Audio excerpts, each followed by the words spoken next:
Pemirsa, kita bertemu kembali malam ini di Indonesia Lawyers Club.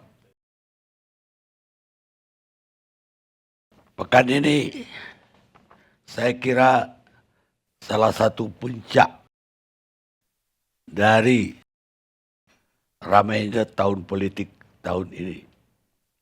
Dan tidak ada yang lebih ramai dari hari-hari ini.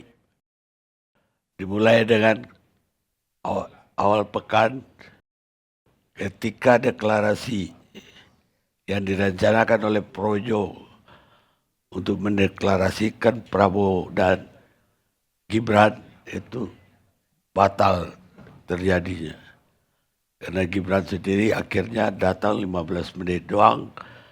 Dan sebelum acara dimulai Rakernas Projo, Gibran udah keluar dari tempat acara dan kemudian ayahnya Presiden Jokowi datang juga tidak lama dan kemudian meninggalkan tempat sehingga deklarasi itu tidak terjadi di depan Presiden Jokowi dan Gibran. Dan Gibran sendiri tidak jadi dideklarasikan pada hari itu. Dan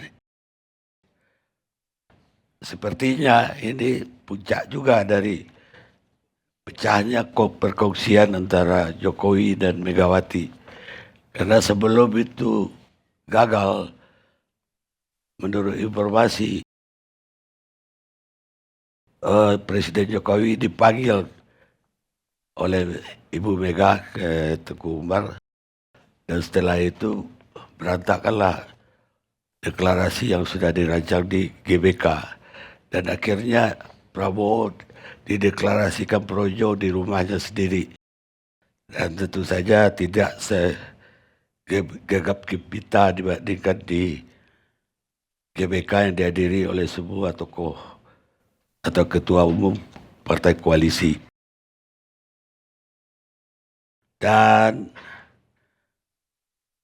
hari berikutnya atau kemarin, hari-hari berikutnya maksud saya, pecah lagi keramaian setelah Mahkamah Konstitusi memutuskan bahwa Gibran atau seorang yang di bawah umur 40 tahun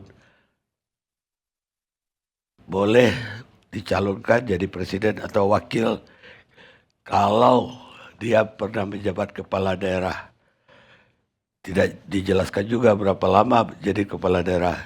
Apakah 1 minggu setelah jadi kepala daerah udah jadi wali kota atau bupati udah boleh jadi calon presiden.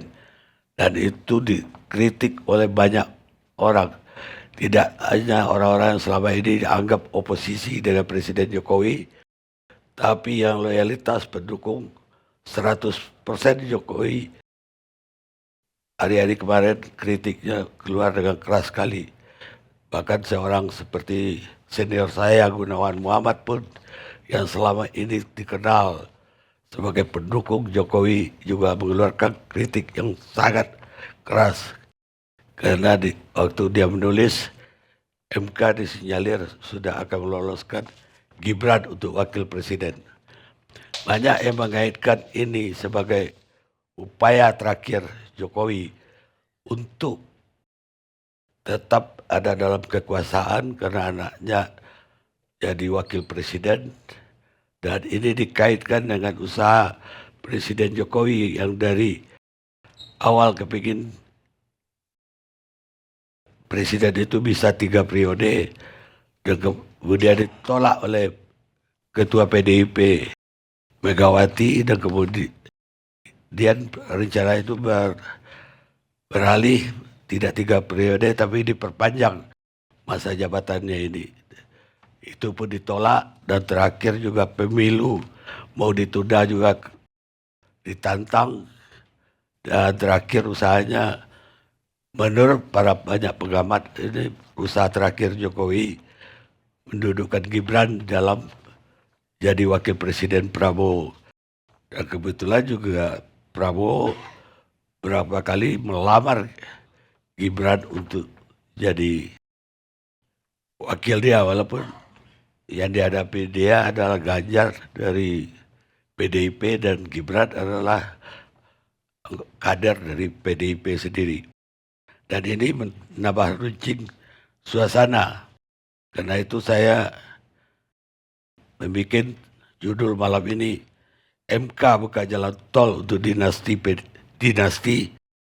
PDIP, tutup pintu untuk Gibran, dideklarasikan Mahfud.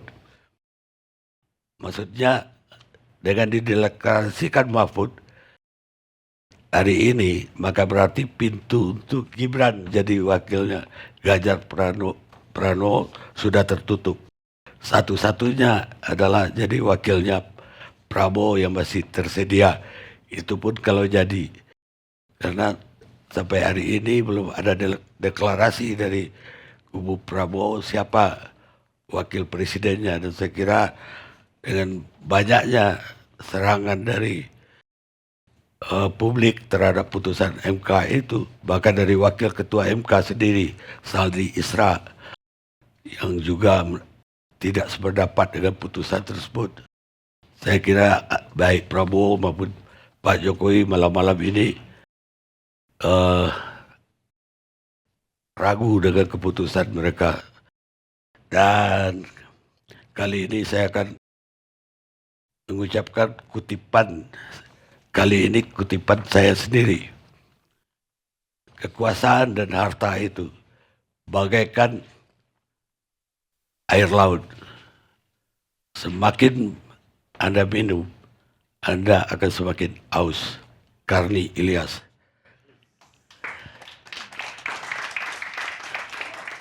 Sekarang saya ingin dengar analisa dari Profesor Politik kita, Komunikasi Politik, Cipta Lesmana,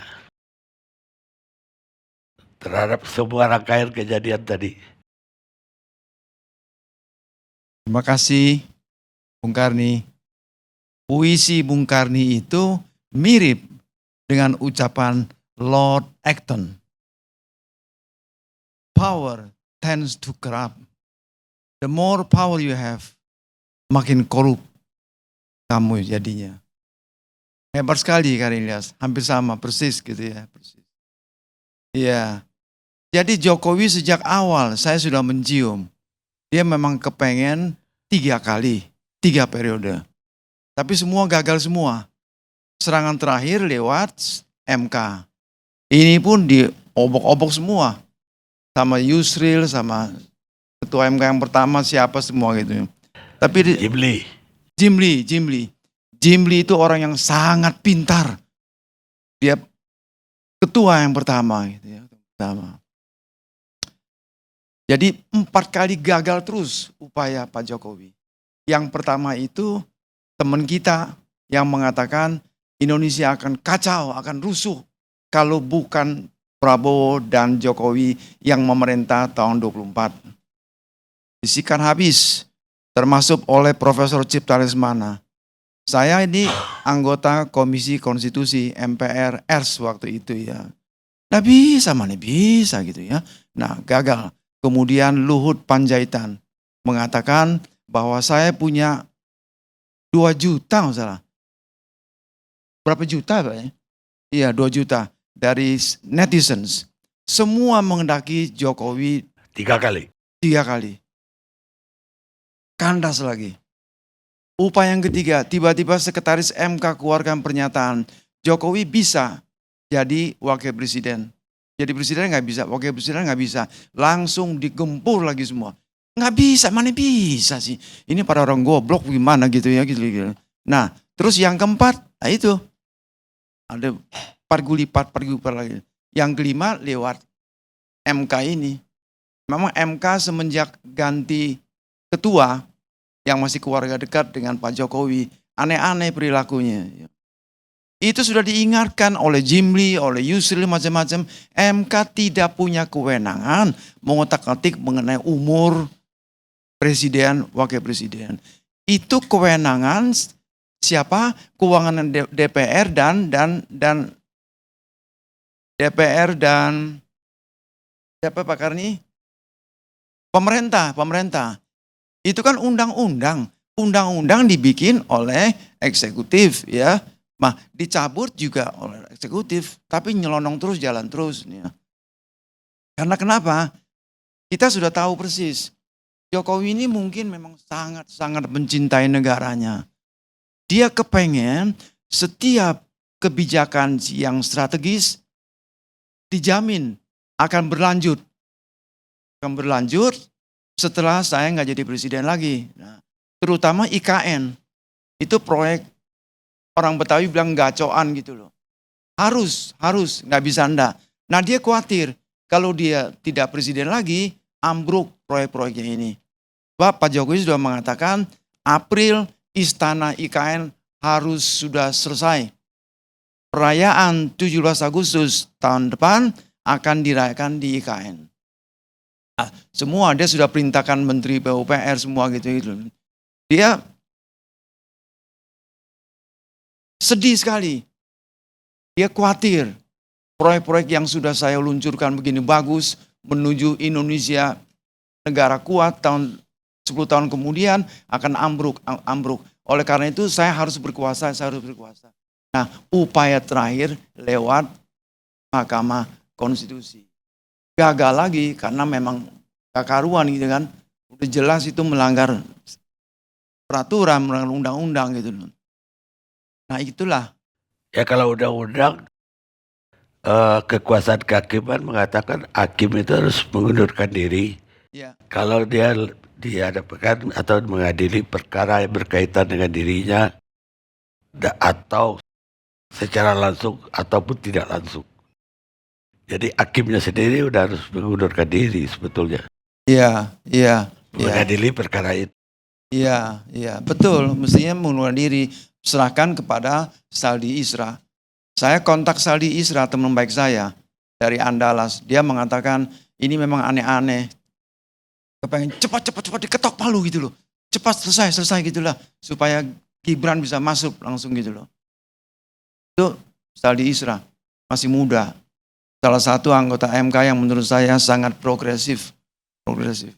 Nah itulah. Dan ya, kritis, iya. Pinter orang ini, pinter sekali. Saya dulu pernah diundang oleh Universitas Andalas ya, bersama beberapa cendekiawan menilai siapa dosen terbaik di universitas itu. Dan itu dari seluruh fakultas. ya. Ada kandidat, ada nominasi. Dan itu kita interview semua, termasuk Saldi Isra. Dan dosen terbaik Saldi Isra. Ya, dia terpilih. Jadi memang pintar anaknya. Hebat dia, pintar. Dan masih sampai sekarang masih lurus dia. Belum keracunan politik kira-kira begitulah. Gitu. Kita merasa beruntung, bersyukur. Di MK ada sosok yang bernama Saldi Isra ini. Ya. Nah itulah Pak Kani, singkatnya kembali lagi. Ya, power tend to corrupt. Ada seorang presiden Pak, dia pergi ke Moskow Pak. Moskow tiba-tiba diperintahkan mau mampir ke apa yang kota besar itu? Saint Petersburg. Iya, Anda lebih kuat ingatannya. Loh, anak muda. Hah? Ada muda juga. Bapak Presiden, ini nggak bisa dibelokkan begini saja. Ini kan mesti ada janji bagaimana nanti saya pengen jemput. Pokoknya turun gitu loh. Itu enaknya kekuasaan. Ya, ada seorang presiden tiba-tiba mau pulang ke Jakarta, mampir ke Singapura. Wartawan yang ikut, teman saya ikut, pada bingung lihat di kaca. Ini kita mendarat di mana ini? Nggak tahu semua gitu. Nggak taunya ke Singapura. Mendarat di sana dulu sebelum Jakarta mau ngapain? Shopping. Aduh Pak. Jadi penguasa di Indonesia. Kalau luar negeri saya kira nggak bisa begitu. Enak. Makanya Pak, ya untung Karni Ilyas nggak punya ambisi besar jadi penguasa. Presiden loh, ALC. Tidak kalah. Cukuplah Presiden ALC. Ini sangat dihormati semua. Semua nonton semua ini.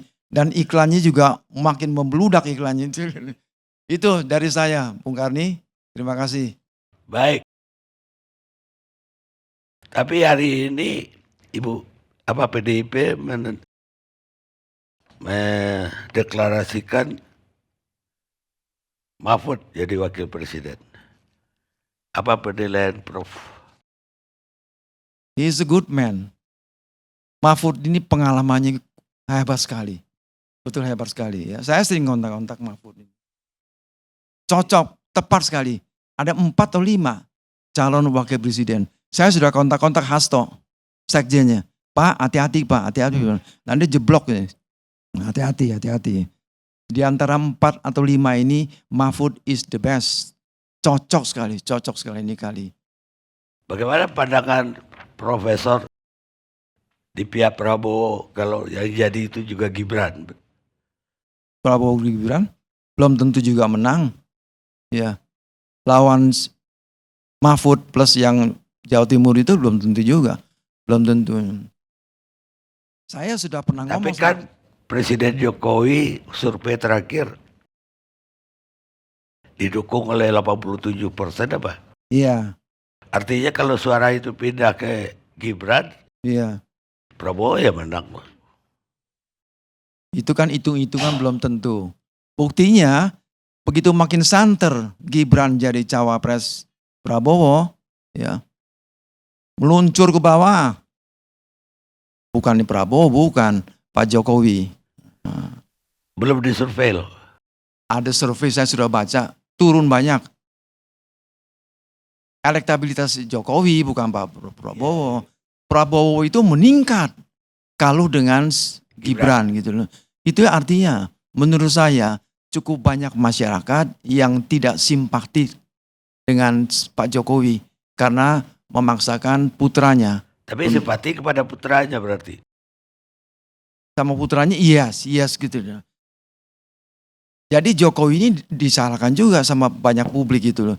Turun elektabilitasnya Jokowi ini. Nah, inilah politik. What is politik? Politik is the art of the possibility. Politik adalah seni berkemungkinan.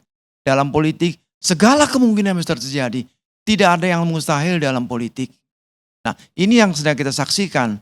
Tontonan besar yang sedang kita saksikan. Yang tadi Bung Karni Ilyas itu sudah paparkan secara makro gitu loh. Itu Bung Karni. Baik, sekarang saya mau dengar dari politisi PDI Perjuangan, Andre Rosiade. PDI Perjuangan. Masa kita pindah partai? Andre Rosiade setia bersama Prabowo dan Gerindra. Gak gue betul beli maksudnya.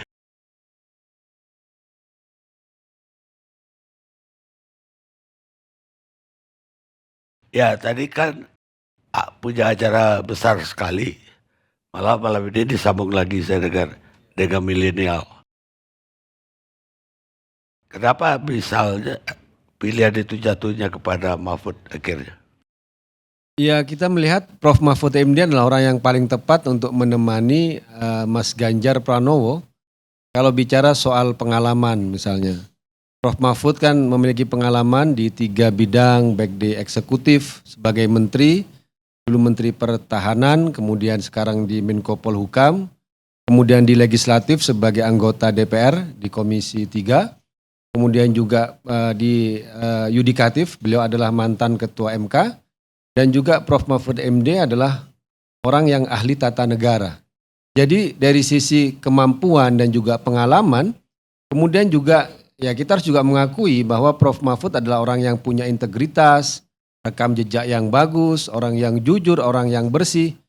Tidak, menurut saya juga langka juga orang yang katakanlah tidak pernah lepas dari suatu jabatan, tapi kita tidak pernah mendengar hal-hal yang miring dari Prof. Mahfud MD, meskipun dia melewati banyak sekali jabatan-jabatan yang dia tunaikan secara bagus, secara baik, dan itu menjadi salah satu kelebihan dari Prof. Mahfud MD selain misalnya kalau kita bicara soal hasil survei, akseptabilitas masyarakat, kemudian juga kesukaan masyarakat, khususnya di kalangan katakanlah terdidik, kemudian juga perkotaan, kemudian juga di khususnya memperkuat kembali basis yang ada di Jawa Timur, menambah suara untuk Mas Ganjar Pranowo.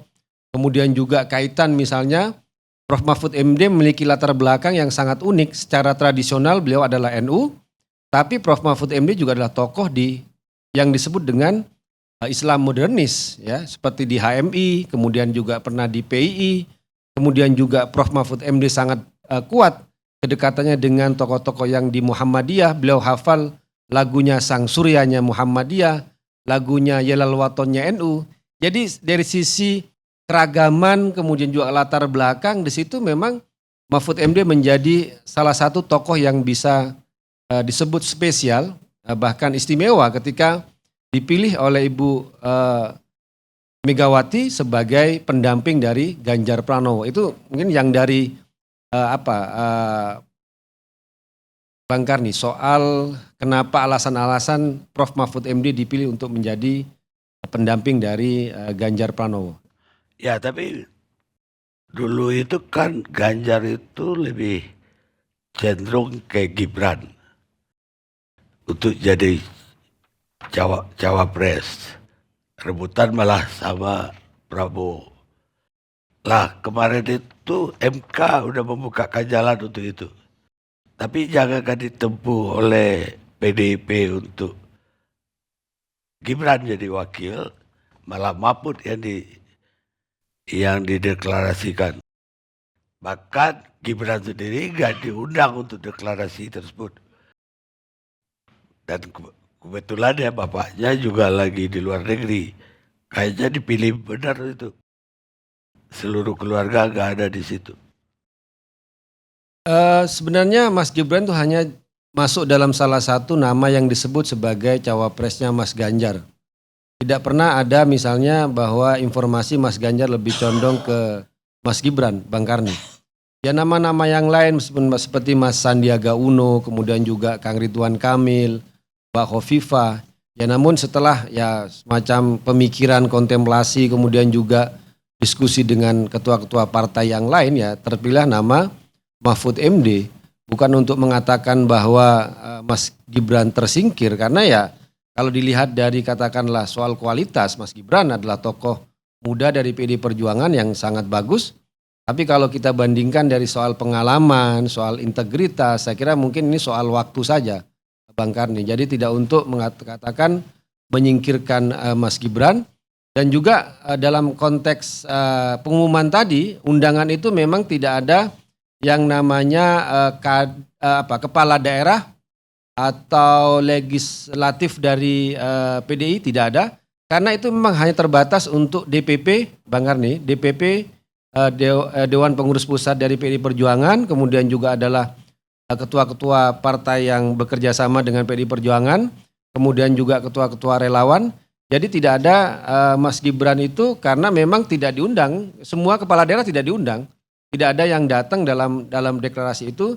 Jadi bukan tidak mengundang Mas Gibran, tapi memang PDI Perjuangan hanya membatasi undangan karena tempatnya sangat kecil di lantai 5, ya hanya terbatas kepada pengurus DPP, kemudian ketua-ketua partai koalisi bersama jajarannya, kemudian dari relawan-relawan yang ada. Jadi bukan tidak mengundang Mas Gibran, tapi memang ya hanya sebatas undangannya ya yang ada di Jakarta. Bagaimana Tapi tanggapan PDIP kalau besok Prabowo mengumumkan Gibran wakilnya?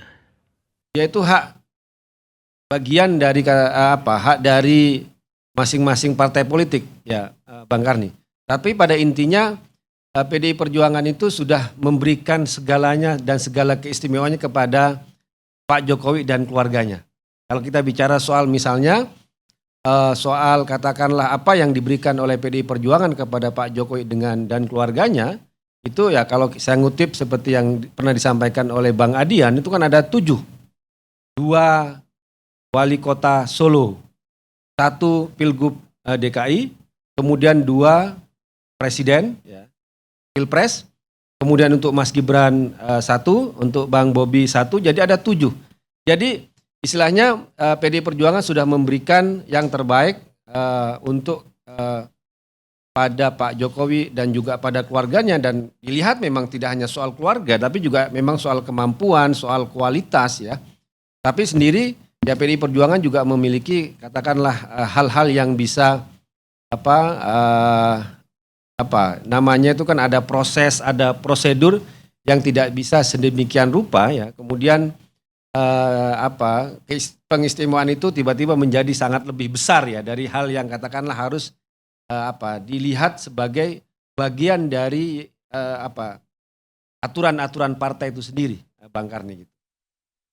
Jadi artinya kalau besok Gibran diumumkan jadi jadi calon wakil presiden dari Prabowo, terpaksa diberhentikan dong oleh PDIP. Enggak, sampai sekarang kalau komunikasi terakhir antara Mas Gibran dengan Mas Sekjen itu sampai sekarang Mas Gibran masih mau menjadi jurkam dari TPN-nya Ganjar Presiden. Makanya kalau Sampai besok sekarang diresmikan oleh Prabowo, nah itu kita lihat aja besok Bang Karni.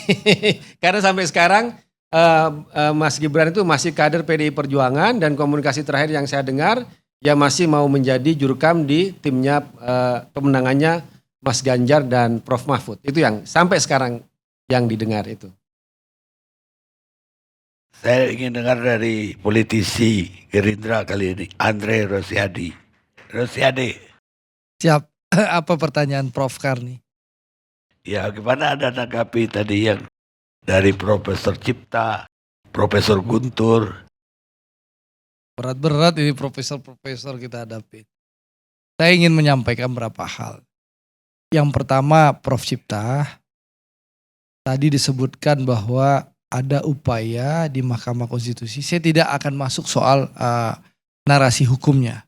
Karena narasi hukum ada pakar hukum di sini, Bang Margarito. Saya menyampaikan bahwa disebutkan bahwa ada upaya mempercepat keputusan. Saya hanya menyampaikan ke Prof Cipta dan kita semua bahwa penyerahan kesimpulan itu kalau tidak salah awal September, Prof. Biasanya di Mahkamah Konstitusi kalau setelah penyerahan kesimpulan itu 1 minggu atau 2 minggu kemudian akan ada pengumuman hasil keputusan awal September.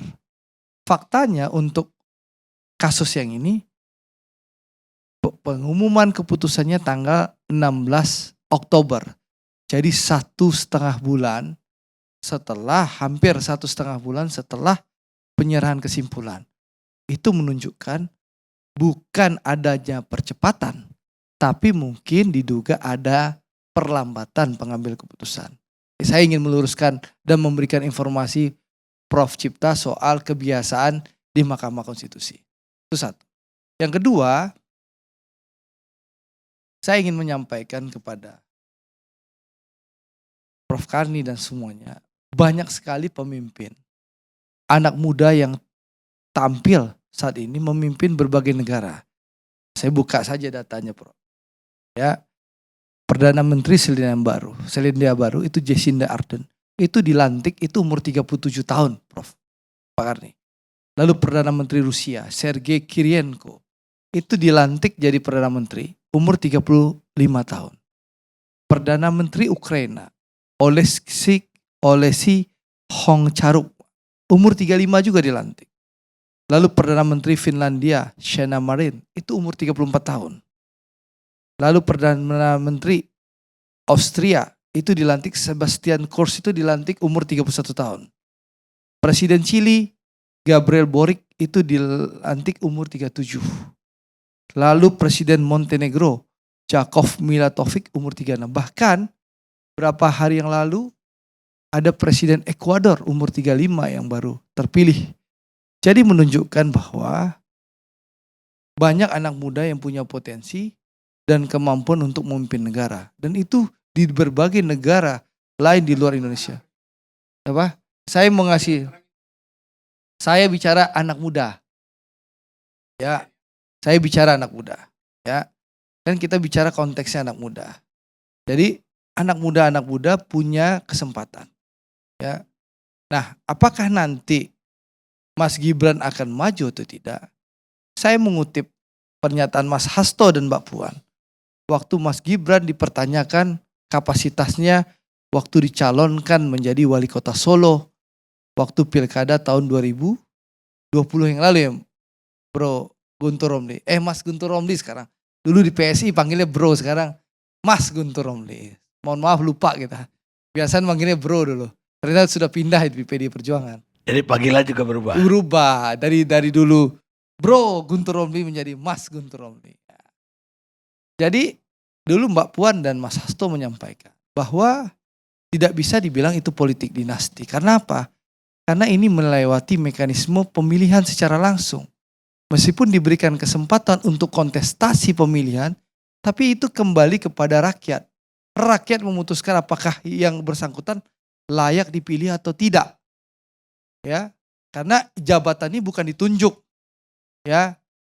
Karena jabatannya diperebutkan melalui kontestasi, melalui pemilihan rakyat secara langsung. Beda misalnya Pak Karni, saya ketua umum partai, saya tunjuk anak saya nyalek nomor 1, cucu saya nyalek nomor 1. Itu penunjukan. Ya. Tapi ini kontestasi secara langsung dipilih rakyat. Bisa menang, bisa kalah. Gitu loh. Nah, intinya apa Pak Karni? Saya tidak ingin masuk ke ranah hukum. Yang saya ingin sampaikan adalah bahwa ini menunjukkan bahwa kaum milenial dan anak muda bukan lagi hanya sebagai objek dalam pemilihan, tapi mereka bisa menjadi subjek dalam kontestasi Pilpres atau pemilu 2024 nanti. Jadi intinya ada anak-anak muda punya kesempatan yang sama, ada puluhan kepala daerah ya dan banyak lain yang punya kesempatan ikut bisa kontestasi Pilpres 2024. Itu satu. Lalu soal apa lagi Prof? Calon Pak Prabowo. Iya, Pak Prabowo udah dalam rapat Gerindra lah, gak usah koalisi Jadi dulu. gini. Udah memastikan akan Gibran yang akan dideklarasikan. Jadi gini.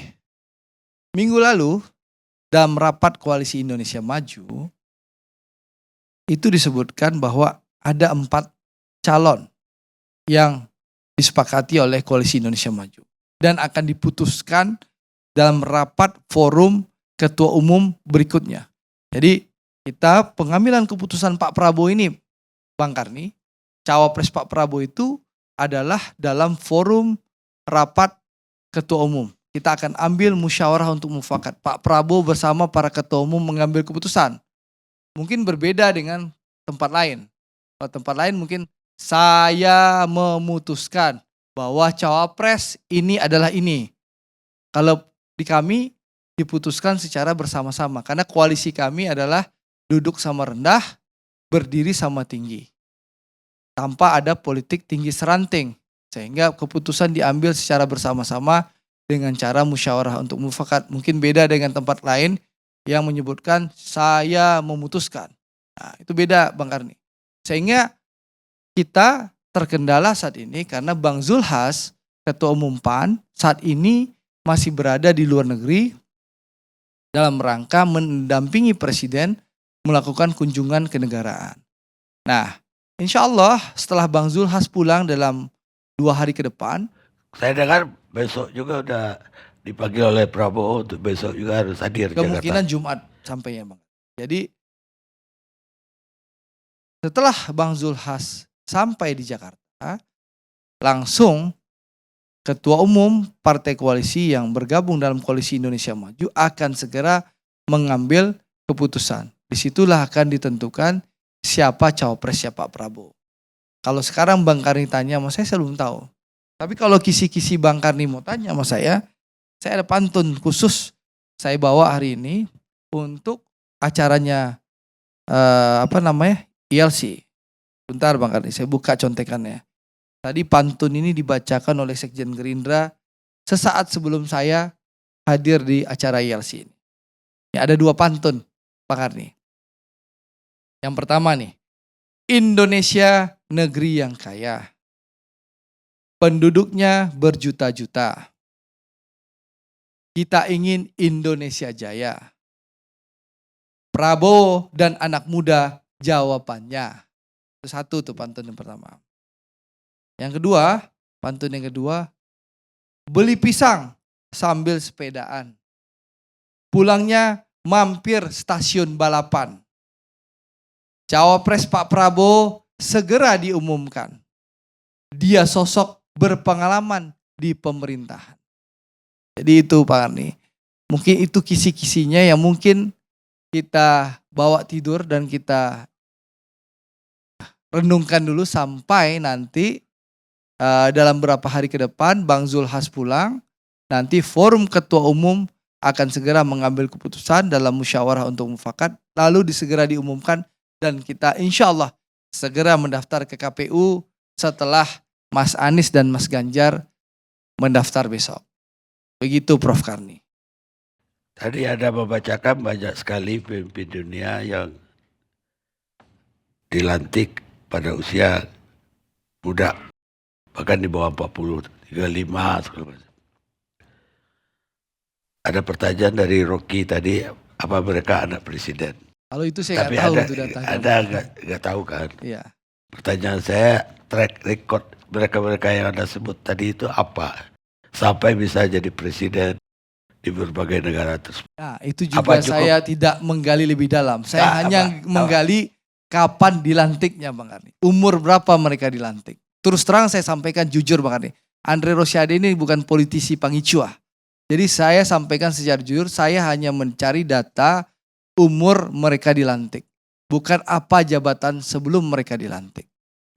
Enggak, karena Tuhan aja melantik Rasul Muhammad itu umur 40. Jadi 40 masih dianggap muda kan. Jadi tidak di bawah itu. Kalau urusan Allah saya nggak mau berdebat. Itu ya sebagai orang yang ikut ajaran Islam, ikut Quran dan Sunnah, saya nggak mau berdebat urusan Allah. Saya hanya memberikan data soal banyak pemimpin muda di dunia ini yang memimpin negara dan pemerintahan di berbagai belahan dunia. Umurnya ada yang dilantik umur 31, umur 34, 35, banyak lah di bawah 40 tahun. Mungkin saya bacakan sedikit Bang Karni. Soal pimpinan partai yang dilantik umur yang muda-muda nih. Nah, lumayan juga nih supaya perlu dibacakan. Gak usah lah. Gak usah. Kalau Anda gak tahu track recordnya sebelumnya. Saya kasih contoh Bang Karni. Misalnya Ketua Umum Partai Umat Ridho Rahmadi itu dilantik jadi Ketua Umum umur 36. Jadi gitu Pak Karni. Baik. Jadi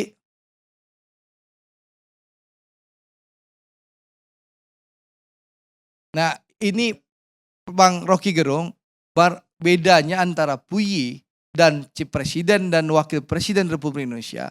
Puyi itu ditunjuk, ya Presiden dan Wakil Presiden Indonesia siapapun yang terpilih di Pilpres 2024 nanti 14 Februari itu melalui kontestasi dipilih rakyat secara langsung. Jangan samakan Presiden dan Wakil Presiden Indonesia dengan Puyi, itu pembodohan bagi rakyat Indonesia. Orang dungu begitu. Silahkan. Saya harus menjelaskan, malu kita kalau menyamakan dengan presiden dan wakil presiden Indonesia yang dipilih melalui demokrasi. Ngerti, semua orang tahu itu sistem kerajaan. Dan itu yang diikuti oleh Jokowi, itu intinya. Paham? Saya beda ya pemahaman kita. Yang satu sistem kerajaan, setahu saya Indonesia adalah Republik Indonesia. Ya setahu kamu Indonesia Iya. Republik, setahu Jokowi Indonesia kerajaan, paham? Ini persepsi yang salah menurut saya. Jadi seluruh rakyat Indonesia tahu Indonesia ini republik bukan kerajaan. Jangan kita menggiring opini yang sesat dan hoax gitu loh. Terima kasih. Betul. Saya setuju ya anak muda memimpin. Tapi saya pertanyaan kok ada kontradiksi di situ. Pak Prabowo itu sudah tidak muda, umurnya sudah 72 tahun.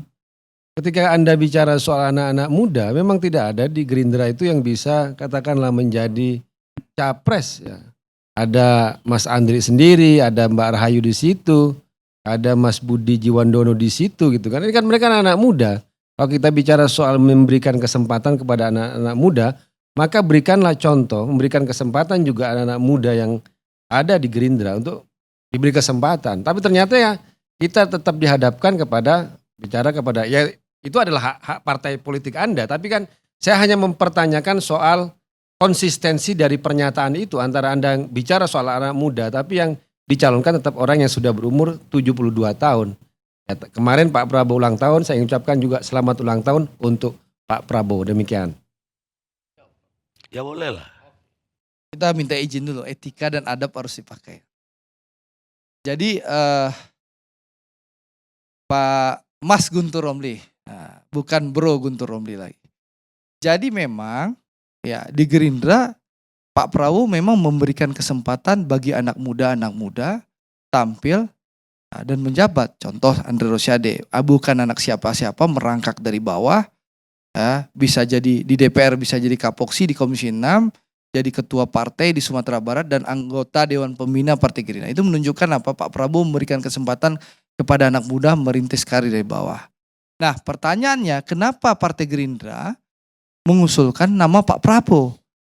Ya faktanya memang seluruh kader Partai Gerindra setelah menyerap aspirasi dari bawah, itu memang aspirasi bawah tuh menginginkan Pak Prabowo menjadi calon presiden. Makanya kami mengadakan Rapimnas tanggal 12 Agustus tahun 2022 dan memutuskan Pak Prabowo sebagai calon presiden. Itu aspirasi yang kita tangkap dari akar rumput. Makanya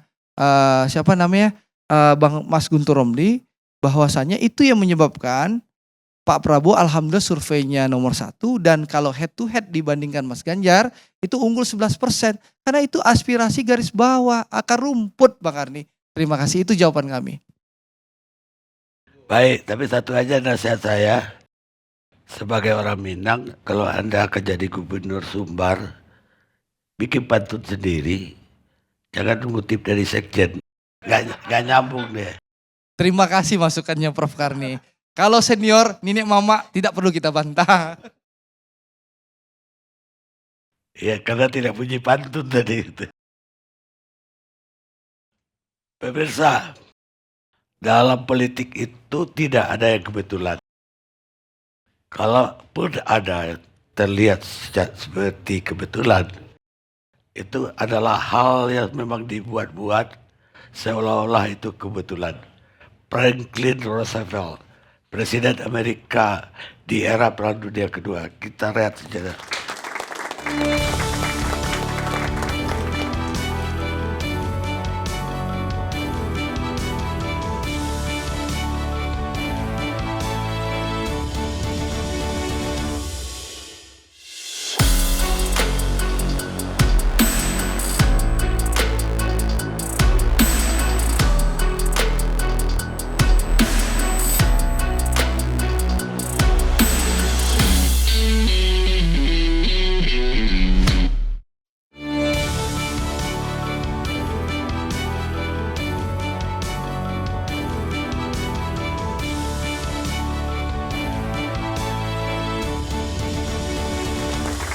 Pemirsa, kita lanjutkan acara kita. Sekarang saya mau dengar dari pakar hukum tata negara, Margarito Kamis. Soal apa nih Bang? Apa pendapatnya tentang putusan MK kemarin? Kan begini, di beberapa media yang menanyakan kepada saya bilang begini, mirip-mirip dengan apa yang abang tanyakan. Anda mau apa? Kumpul 1000 pakar tata negara mengatakan putusan itu rusak, busuk, dan sejenisnya atau yang semakna dengan itu. Anda mau apa? Karena sistem. Suka atau tidak, senang atau tidak, sistem. Kalau kita mau serius, Bang, saya rasa kita mesti betul-betul serius mengenal sistem ini. Saya ajak abang dan saya yakin abang paham. Dan seluruh bisa paham.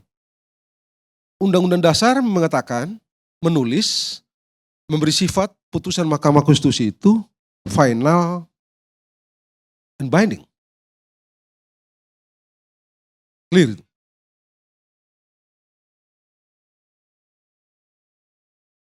Apa yang mau abang kenali dari norma final dan mengikat itu?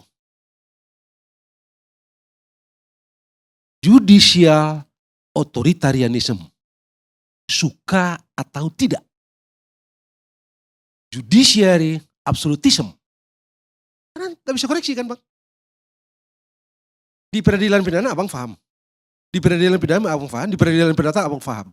PK terakhir di Mahkamah Konstitusi bisa berkali-kali. Di Mahkamah Konstitusi, bagaimana caranya abang koreksi? Bagaimana koreksi itu putusan itu? Sarjana hukum, saya sarjana hukum. Putusan mesti dikoreksi dengan putusan. Tidak di luar itu. Suka atau tidak, senang atau tidak. Itu sebabnya di MPR, saya bilang sama teman-teman MPR, kenapa Anda bikin begini? Pasal 24A ini. Tapi sudahlah, karena ini sudah terjadi, saya pingin betul MPR Anda menemukan cara untuk dalam tanda petik. Minimum ada apa? Partial review pos putusan. Untuk putusan-putusan yang dalam penalaran kita yang sehat ini melampaui perintah Undang-Undang Dasar. Misalnya yang ini. Saya setuju tadi dengan Pak di Aki Pagi 1 minggu yang lalu. Aki Pagi, wawancara abang, anak buah abang itu Maria dan Bayu. Kita pagi-pagi di sini, di belakang sini. Saya bilang apa? Kalau ditanyakan oleh Maria kalau tidak salah waktu itu, mengatakan, bagaimana Bang kalau andai kata, oke 35 tahun tidak lolos, tetapi skemanya berubah atau formulanya berubah menjadi, sudah pernah menjadi kepala daerah dan sejenisnya itulah. Saya bilang Maria begini, tidakkah itu berarti bikin norma baru? Kalau itu norma baru, dan saya yakin itu norma baru. Karena itu norma baru, kewenangan dia, DPR dan Presiden. Mahkamah Konstitusi tidak bisa mengatur itu. Itu sebabnya waktu itu saya bilang saya hakul yakin tolak ini putusan ini. Karena Anda tidak memerlukan jalan menuju ke putusan yang kita ributin sekarang ini. Tolak.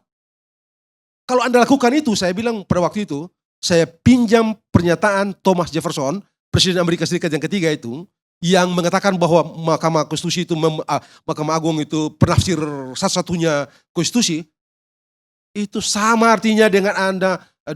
Saya bilang kalau itu dilakukan oleh Mahkamah Konstitusi, layak Mahkamah Konstitusi kita labeli dengan despotik, kata Thomas Jefferson, untuk mahkamah yang memonopoli interpretasi itu. Ini dia. Suka atau tidak, senang atau tidak. Saya mengerti kok. Tadi saya baru dapat informasi lagi di Mahkamah Konstitusi mengenai, tadi sempat diceritain di sini atau di sana itu, soal soal penyerahan kesimpulan itu. Apa abang tahu putusan yang dikabulkan itu diperiksa? Karena itu kan Pak Yusril seperti mengerti itu, dan itu sebabnya saya mengerti dan saya memahami kenapa Pak Yusril mengatakan ada masalah. Pak Yusril kan bilang ada penyelundupan hukum dan lain-lain. Karena itu dia. Antara lain gitu ya. Ya kata Saldi juga kan itu putusan sekelebat.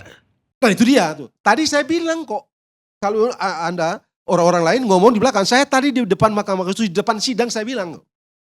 Untuk satu hal gitu ya. Undang-Undang nomor 12 tahun 2011 pasal 7 ayat 1 huruf B tentang tata urutan perundang-undangan. Setelah Undang-Undang Dasar ada TAP MPR, dan di penjelasan itu mengatakan bahwa TAP MPR yang dimaksud dari pasal 7A, ya pasal 7 ayat 1 itu adalah TAP MPR yang ditulis di dalam penjelasan undang-undang itu. Saldi tadi bilang sama saya, saudara ahli, kita di Indonesia ini kurang dalam studi mengenai kelembagaan. Saya bilang begini, sebagai orang tata negara, wewenang tidak ditentukan oleh status lembaga. Wewenang ditentukan oleh hukum. Ada wewenang yang disebut dengan dikualifikasi sebagai wewenang yang bersifat enumerate, dan ada wewenang yang bersifat implied. Di luar itu tidak ada. Tidak ada cerita status lembaga itu menentukan wewenang. MPR yang kita sering sebut dengan lembaga tertinggi negara itu sebutan yang tidak diberikan oleh Undang-Undang Dasar. Itu sebutan yang lahir dari interpretasi terhadap pasal 1 ayat 3 dan seterusnya. Mengenai dulu kan, Bang Karni tahu, MPR itu memegang kedaulatan rakyat dan melaksanakan kedaulatan rakyat. MPR memilih dan melantik presiden, MPR menetapkan dan mengubah Undang-Undang Dasar. Itulah yang dikristalisasi menjadi MPR berstatus sebagai lembaga tertinggi negara, dan itu baru diatur di dalam TAP MPR nomor 6 tahun 1973 bahwa MPR itu lembaga tertinggi negara. Jadi bagi saya, wewenang itu sama sekali tidak ditentukan oleh status lembaga itu. Tapi oke. Jadi tadi saya bilang sama di dalam sidang itu, di dalam sidang di Mahkamah Konstitusi tadi, saya bilang apa? Putusan kemarin itu meyakinkan saya bahwa satu, yang tidak bisa dilakukan di Mahkamah Konstitusi ini cuma menciptakan manusia. Selebihnya Anda bisa bikin. Loh, putusan kayak kemarin itu di depan sidang, bukan di belakang-belakang. Putusan kemarin itu meyakinkan saya bahwa satu hal, Mahkamah ini begitu hebat, yang tidak bisa dibikin oleh Mahkamah ini cuma menciptakan manusia. Di luar itu Anda boleh bikin. Jadi urusan yang sekarang saya debatkan, kita sidangkan, kita periksa ini urusan kecil. Ini urusan kecil ini. Nanti bagaimana apa setelah kalau penjelasan Undang-Undang Dasar itu dinyatakan konstitusional, itu berarti TAP MPR itu berlaku. Lalu kita mesti cari bagaimana justifikasi dan segala macam, itu urusan kecil. Karena yang kemarin itu, saya bilang, Anda sendiri bilang aneh kan? Di dalam sidang, Anda kan bilang aneh. Dan putusan yang Anda bikin itu kemarin.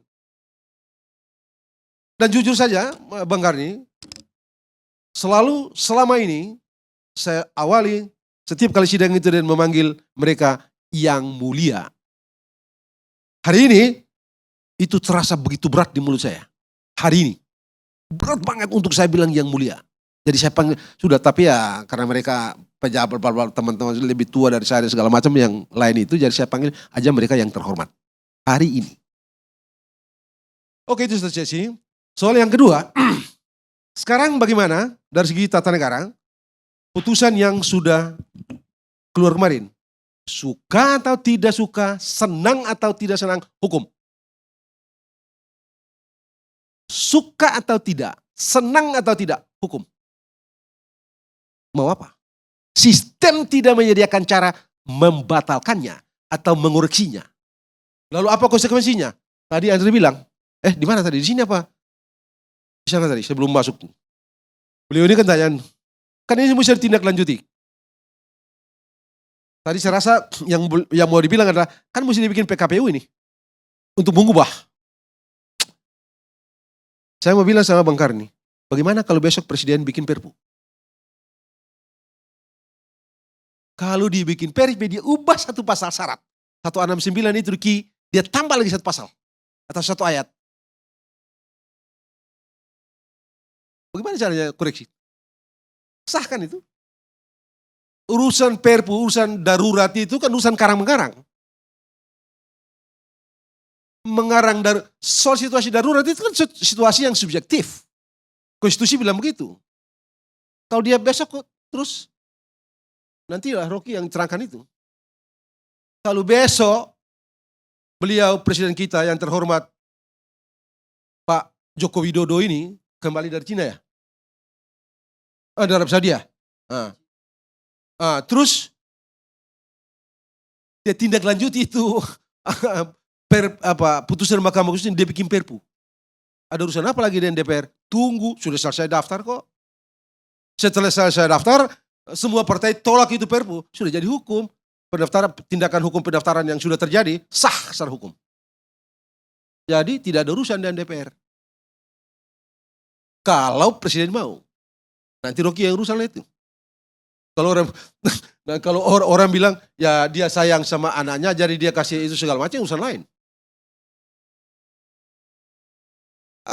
Dua, yang ketiga tadi Prof Cipta tadi menyebut ada 4 hal ya, usaha bla bla bla segala macam.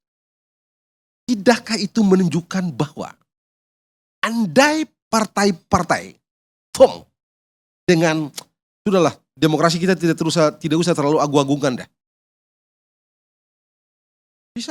Mungkinkah hari ini kita bicara mengenai dinasti? Kalau partainya FOM, PDIP misalnya, PDIP hebat loh. Cuma kita tidak tahu apakah soal Gibran ini dibicarakan dengan Ibu Mega atau tidak. Kalau dibicarakan, andai kata Ibu Mega punya sikap tidak mengiyakan, wah itu kan top itu. Ibu Meganya top. Topnya ya kan dia, dengan kalau dia bersikap itu kan tidak bisa. Kalau partai-partai punya sikap seperti Ibu Mega, katakanlah kalau andai kata Ibu Mega, ini orang ini pernah dibicarakan dengan Ibu Mega, lalu Ibu Mega mengambil sikap yang berakibat sekarang dia tidak bisa masuk melalui Ibu Mega misalnya, PDIP misalnya, luar biasa Ibu Mega. Dia menempatkan betul-betul hal-hal yang menurut kita ya masuk akal. Satu lagi yang terakhir yang saya rasa kita perlu juga membincangkannya secara bijak ya. Bang Karni, wakil presiden itu kerjanya apa sih? Apa kerja wakil presiden itu? Saya berseluruh dengan teman-teman saya begini. Manusia yang paling senang di Indonesia hari-hari ini, Wapres. Pak Wapres tuh. Pakai sarung tiap hari, asik, senang aja tuh, gak ada kerjaan tuh. Tapi semua diurus oleh negara.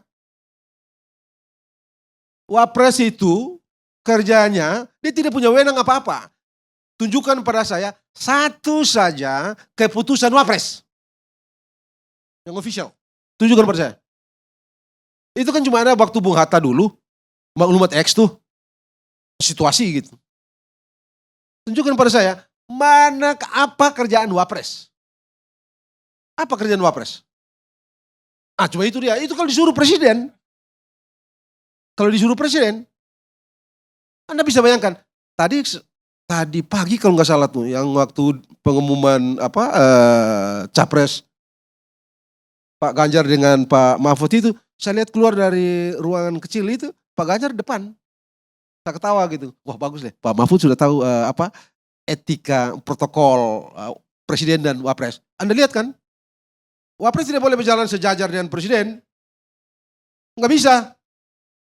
Kerjanya Wapres itu kalau disuruh presiden, apa saja yang dikerjakan oleh Wapres, itu yang diperintahkan oleh presiden. Tidak bisa di luar itu. Suka atau tidak, senang atau tidak. Satu-satunya yang diperlukan oleh Wapres ini adalah, yang kita perlu Wapres ini jangan sampai presidennya mati. Kalau dia mati di tengah jalan. Itu yang, Prof. Cipta, itu yang dipikirkan oleh orang yang menemukan jabatan Wapres ini. Itu dibicarakan di Philadelphia Constitutional Convention 1787. Perdebatan di Philadelphia Constitutional Convention di Amerika Serikat itu mulai dari 17 Mei sampai 17 September 1787. Tahu nggak? September awal itu orang bicara jabatan Wapres. Itu disamakan dengan putra mahkota. Dengan pertimbangan, karena tadinya kan jabatan presiden itu jabatan tunggal.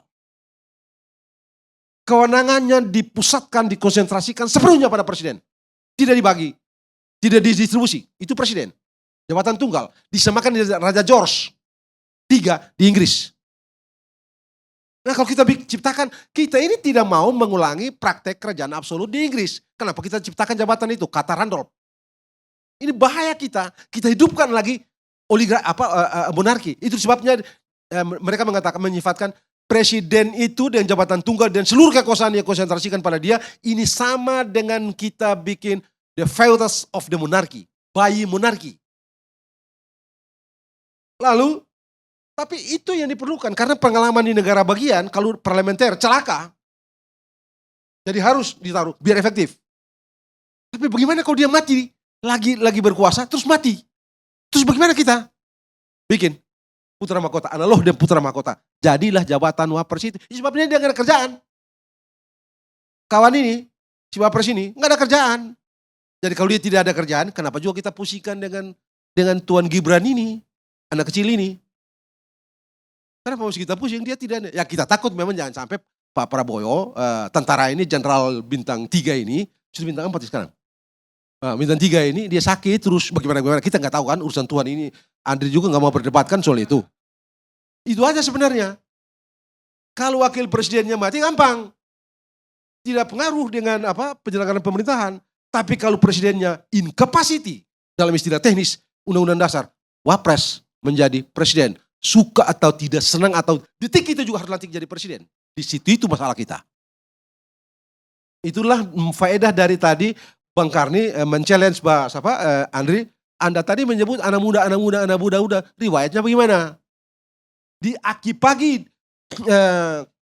minggu yang lalu itu, saya bilang dulu kita punya anak muda yang namanya Soekarno, umur 25 tahun, 26 tahun, ya sudah pikirkan bangsa, sudah punya mimpi bangsa ini yang hari-hari ini.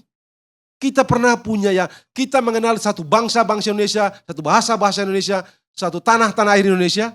Dari siapa? Anak muda yang namanya Yamin. Umur berapa tahun? 20 tahun sekian. Kita punya Pak Natsir. Kita punya Perdana Menteri yang muda, 36 tahun. Tapi orang yang sejak saat sudah punya pikiran, punya mimpi dan segala macam. Syahrir. Lalu Syahrir, 36 tahun jadi Perdana Menteri. Di situasi yang begitu kacau. Bikin sampai kita sampai di sini. Dengan semua yang mereka berikan itu. Jadi di titik itu memang saya mengerti kok. Tadi Bang Karni bilang Rasulullah 40 tahun. Al-Fatih, Muhammad Fatih menundukkan Konstantinopel. Umur berapa? 21 tahun. Yang bikin konsep presidensial. Ya konsep presidensial atau menemukan sistem presidensial. James Madison, 27 tahun. Alexander Hamilton yang bikin undang berapa tahun? Waktu jadi Menteri Keuangan pertama di Amerika Serikat, 32 tahun, 33 tahun. Yang bikin American National Bank, 35 tahun. Begitu banyak pikiran dia yang dipakai sampai sekarang. Misalnya tadi itu implied power, kemudian executive privilege, anak muda memang. Cuma memang mereka terlatih berpikir imajinatif, berpikir melampaui zamannya. Kawan kecil Katu ini, bagaimana? Itu juga jadi soal memang. Itu juga, tapi ya sudah, cuma dia kan gak ada kerjaan nih. Wapres kan tidak ada kerjaan kan, Bang Karni? Ya tapi kan ada yang dikhawatirkan tadi. Itu memang itu ya kita perlu pikir ada juga. Pertanyaan saya satu. Tahun 2003 kali. Saya menggugat ke MK. Menggugat undang-undang penyiaran. Dan ketua MK waktu itu Jimli. Itu Mahkamah Konstitusi tidak boleh menambah satu kata pun. Dia hanya boleh mencoret kalau itu tidak sesuai dengan undang-undang dasar. Tapi tidak bisa mengganti itu. Mengganti itu harus DPR lagi. Lah ini kok sekarang saya bingung. Kok bisa bikin kalimat sendiri. Nah itu dia. Itu dia yang saya rasa. Ini yang kalau kita belajar ilmu hukum ini ada yang disebut dan unintended expected. Ada yang tak terbayangkan pada waktu bikin undang dasar, yaitu final dan binding itu tadi. Jadi karena tidak ada yang bisa dikoreksi, saya sudah bikin aja. Begitu selesai mau apa? Yang ini nih. Itu yang tadi saya bilang itu yang mengikat putusan Mahkamah Konstitusi bersifat final dan mengikat. Itu yang tidak dicermati konsekuensi tak terlihatnya. Akhirnya dalam penerapan kayak begini kan. Yang tadi Bang Karni itu memang tidak bisa. Bahkan saya cukup yakin Bang Karni paham. Di Inggris itu tidak ada juga, tidak diberikan kewenangan kepada pengadilan untuk menguji undang-undang. Karena John Locke bilang apa? Sialan kalian 9 orang, tidak dipilih. Sementara undang-undang itu adalah kristalisasi dari kemauan, kedaulatan rakyat. Anda yang tidak dipilih ini kok Anda ubah undang-undang? Tidak bisa. Karena itu mereka tidak diberikan kewenangan menguji. Ini kita bukan cuma uji, bikin. Kan kacau tuh. Dan ini kacau memang. Tapi ya itu dia tadi, makanya saya rasa, menurut saya kita mesti serius di masa yang akan datang. Itu kita mesti pikirkan ada mekanisme alternatif untuk mencegah yang begini-begini ini. Sebab suka atau tidak, secara akademik dapat kita sebut sebagai judiciary authoritarianism atau judiciary absolutism. Yang kayak begini ini kita ditindas dengan aturan. Aturan ini mau apa? Saya mau tanya, sistem tidak menyediakan cara untuk menjinakkannya. Jadi sudah bikin aja. Makanya tadi saya bilang, satu-satunya putusan Anda yang kemarin itu meyakinkan saya bahwa yang tidak bisa Anda lakukan cuma satu, ciptakan manusia. Selebihnya Anda bisa bikin. Baik, terima kasih. Sekarang kita bergabung dengan Profesor Denny Indrayana yang lagi di Australia, pakar hukum tata negara juga. Selamat malam, Prof. Selamat pagi Bang Karni, 1:30 di Melbourne. Kan 4 jam. 4 jam. Karena sini jam berapa baru? Oh Setengah iya, 2 pagi Bang Karni. baik. Terima kasih masih bergabung sama kita. Kepikir pendapat Profesor Denny ini. Kalau dengar diskusi tadi. Baik Bang Karni, ada beberapa hal yang ingin saya sampaikan. Saya mulai dari kesimpulan. Putusan MK yang terkait dengan soal syarat umur capres dan cawapres ini, kita sebut saja putusan 90 ya, nomornya. Saya berkesimpulan, putusan ini bukan hanya syarat cacat konstitusional yang akan saya jelaskan, tetapi lebih jauh dia dapat dan harus dikatakan tidak sah. Saya ingin kita tidak jauh-jauh menggunakan progresivitas. Cukup membaca aturan yang ada dalam Undang-Undang Dasar 45, Undang-Undang Mahkamah Konstitusi, dan Undang-Undang Kekuasaan Kehakiman. Jadi pendapat ini bukan pendapat di luar pasal, tapi adalah pendapat yang berdasarkan teks, berdasarkan penafsiran gramatikal dan juga sistematis. Mengapa? Benar bahwa kalau kita, maaf kalau saya menggunakan pasal-pasal ya, karena saya akan sangat membuktikan bahwa memang ini adalah pendapat yang bahkan tekstual gitu. Benar bahwa pasal 24C ayat 1 Undang-Undang Dasar 45 yang tadi disampaikan oleh Abang Margarito mengatakan Mahkamah Konstitusi berwenang mengadili pada tingkat pertama dan terakhir yang putusannya bersifat final untuk menguji undang-undang terhadap undang-undang dasar. Sebenarnya yang disebut di situ kata-katanya final. Tidak ada kata-kata mengikat sebenarnya. Tetapi konsep ini kemudian kita sebut sebagai konsep final and binding. Tingkat pertama, terakhir, dan langsung berlaku.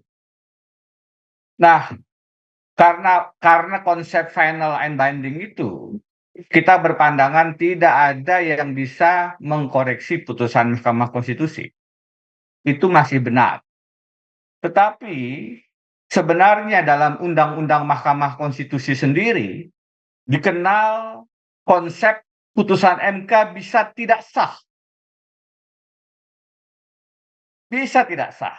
Pada saat apa? Pada saat putusan MK tidak diucapkan dalam sidang terbuka untuk umum. Itu adalah pasal 28 ayat 5 dan 6 Undang-Undang MK. Dan konsekuensinya selain tidak sah, Undang-Undang Kekuasaan Kehakiman mengatakan putusan batal demi hukum. Jadi ada konsep tidak sah dan konsekuensi batal demi hukum berdasarkan Undang-Undang MK dan Undang-Undang Kekuasaan Kehakiman. Kita lanjut. Dalam Undang-Undang Kekuasaan Kehakiman, putusan yang tidak sah itu ternyata bukan hanya berkaitan dengan tidak dibacakan di depan umum, tetapi karena tidak mundur dalam penanganan perkara yang mempunyai benturan kepentingan. Jadi Dalam Undang-Undang Kekuasaan Kehakiman, Undang-Undang Nomor 48 tahun 2009, dikatakan wajib mengundurkan diri dari persidangan apabila ia, maksudnya hakim, mempunyai kepentingan langsung atau tidak langsung dengan perkara yang sedang diperiksa. Ini tadi yang disampaikan di awal oleh Bang Karni. Bagaimana akibatnya? Dikatakan jika hakim yang mempunyai kepentingan langsung atau tidak langsung itu tidak mundur, maka pasal 17 ayat 5 dan ayat 6-nya, ayat 6 mengatakan putusan dinyatakan tidak sah.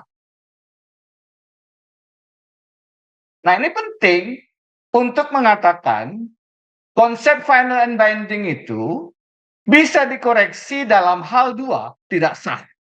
Pada saat tidak dibacakan di depan umum, dan pada saat hakim tidak mundur memeriksa mengadili, padahal dia punya benturan kepentingan.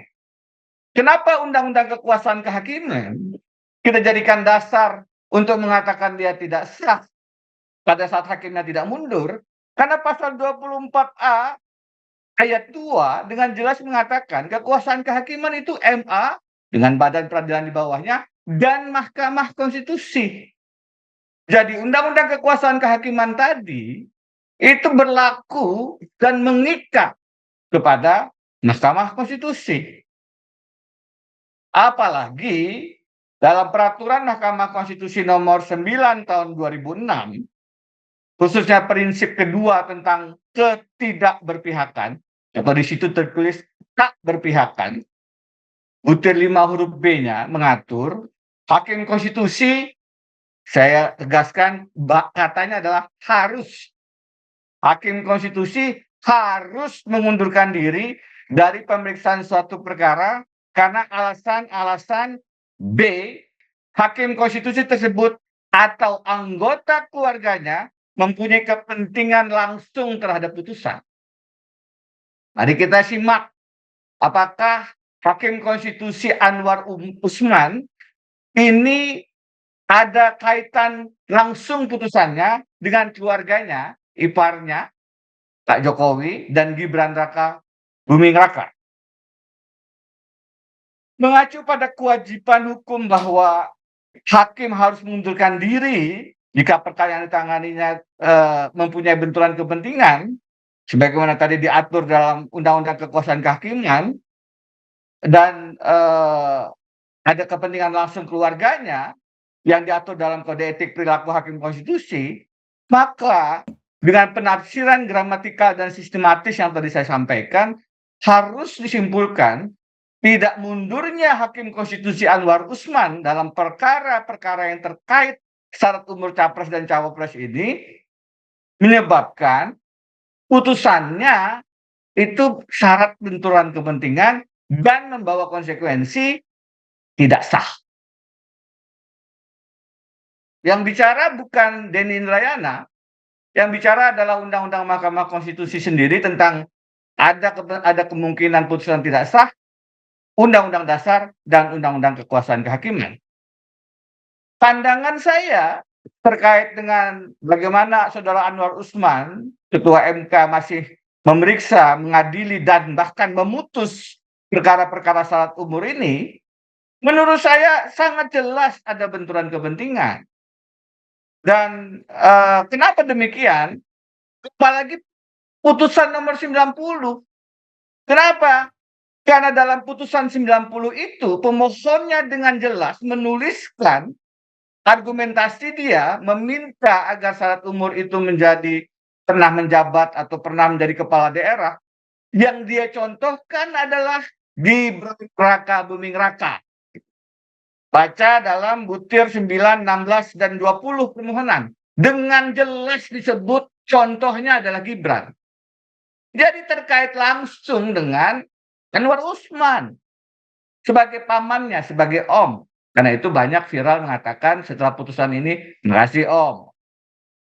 Maka tidak bisa dikatakan meskipun Gibran dan Jokowi bukan pemohon, maka ini tidak terkait dengan Gibran dan Jokowi. Saya karena itu, Bang Karni, tanggal 27 Agustus 2023, hampir 2 bulan, 1,5 bulan yang lalu, telah secara resmi mengajukan dugaan pelanggaran etik Ketua MK Anwar Usman. Resmi saya masukkan ke MK. Dan di situ saya jelaskan secara runtut mengapa ada benturan kepentingan dan mengapa Anwar Usman harus mengundurkan diri. Jelas dalam Undang-Undang Kekuasaan Kehakiman, jelas dalam Kode Etik dan Perilaku Hakim Konstitusi, dan bahwasannya hakim harus mundur dalam perkara yang terkait dengan keluarganya, itu adalah prinsip konsep universal. Kami berdiskusi di sini, misalnya saya dengan Profesor Tim Lindsay dari Melbourne Law School, kami berdua berkesimpulan tidak ada keraguan Anwar Usman harusnya tidak memeriksa perkara ini, apalagi ikut memutus.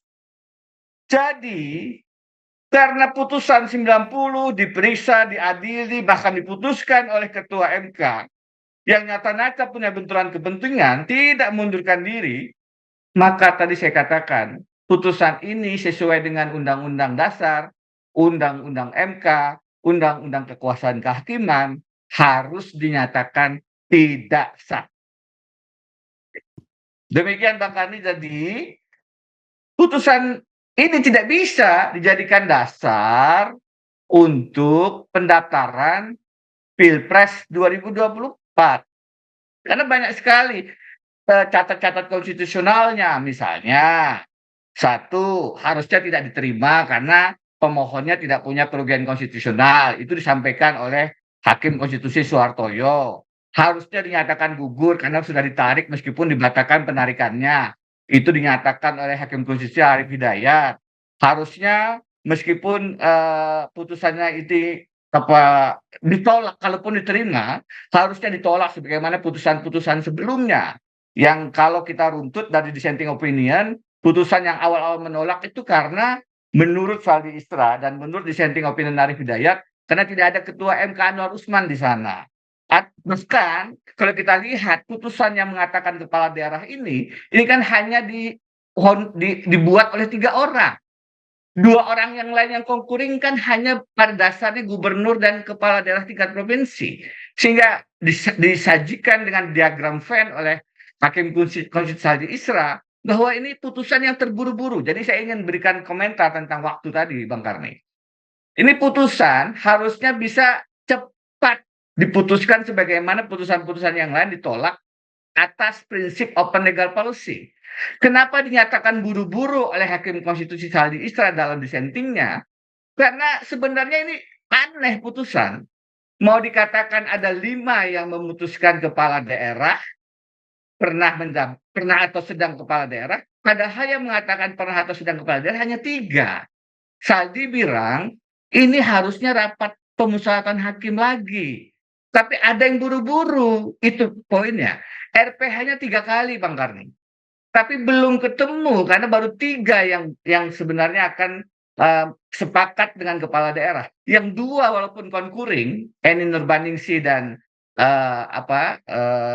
Dadil Yusmik, itu sebenarnya konkuringnya hanya kepada gubernur dan kepala daerah.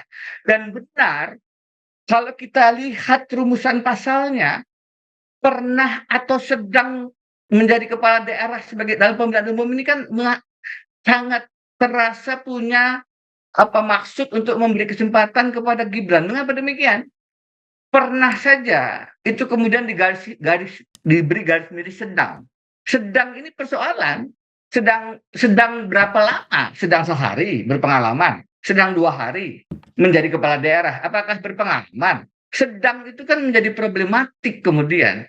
Tapi dan pemilihan umum kemudian atau kepala daerah. Kepala daerah diberikan tempat yang lebih. Kenapa tidak pemilihan umum sebagaimana anggota DPR, DPD, DPRD, dan kepala daerah? Kenapa kemudian hanya kepala daerah yang kemudian diberikan ruang sedemikian oleh putusan MK ini? Itu semua menunjukkan memang ada indikasi putusan ini dipersembahkan kepada seorang anak presiden. Karena itu saya merekomendasikan Bang Karni, hari ini tentang pendapat bahwa putusan ini tidak sah, saya berikan kepada publik dan saya sebarkan bahwa putusan 90 tidak sah itu memang sebaiknya tidak dijadikan dasar untuk pendaftaran Pilpres 2024. Bahwa siapapun yang menjadi pasangan calon dalam Pilpres 2024, bukan hanya Gibran ya, dengan hanya menyandarkan pada putusan 90 akan beresiko dinyatakan tidak memenuhi syarat sebagai paslon dalam Pilpres 2024. Kan, kalaupun berhasil terpilih, beresiko dimakzulkan karena sebenarnya tidak memenuhi syarat sebagai pasangan calon presiden. Ingat, salah satu pintu masuk pemakzulan adalah tidak memenuhi syarat. Kalau ini kemudian bergulir dan kemudian putusan MK-nya memang dinyatakan tidak sah, meskipun nanti siapapun pasangan Gibran misalnya itu terpilih sekalipun, maka dia bisa menjadi pintu masuk pemakzulan. Yang terakhir, saya tentu saja mendorong agar ini agak sulit mestinya Mahkamah Konstitusi, karena itu harus didukung oleh seluruh elemen yang masih cinta Indonesia untuk memproses pelanggaran etika ini secara serius untuk mengembalikan dan menegakkan kembali marwah, harkat, martabat dan kehormatan Mahkamah Konstitusi yang sudah runtuh oleh putusan. Saya mengutip klausul dalam banyak putusan MK. Putusan ini adalah putusan yang intolerable, tidak dapat ditoleransi, karena itu harus dinyatakan tidak sah demi konstitusi. Baik, terima kasih. Terima kasih Terima kasih Pak Karni. dan selamat tidur. Terima kasih banyak. Bang Karni, Pemirsa, bisa saya tambah dikit? Bisa saya tambah dikit? oh tambah boleh. Dikit aja. Soal konflik of interest itu tadi. Ketika Pak Anwar Usman itu menikah dengan istrinya yang sekarang. Sejak saat itu saya sudah bilang ini orang tidak lagi memenuhi syarat jadi hakim konstitusi. Mengapa? Karena setiap hari dia akan periksa undang-undang. Undang-undang itu dibikin oleh presiden dengan DPR. Siapa presiden, siapa bininya, siapa Anwar Usman. Jadi tiap kali dia mengalami konflik of interest. Itu orang masa bodoh aja. Orang masa bodoh aja gitu. Nah, sekarang ini baru ketemu batunya. Waktu itu saya udah bilang ini orang tiap hari melakukan konflik of interest. Karena dia tiap hari memeriksa, mengadili dan memutus perkara undang-undang. Ya Undang-undang ditandatangan oleh iparnya. ditandatangan oleh iparnya. Orang diam aja. Baik, pemirsa kita rehat dulu sejenak.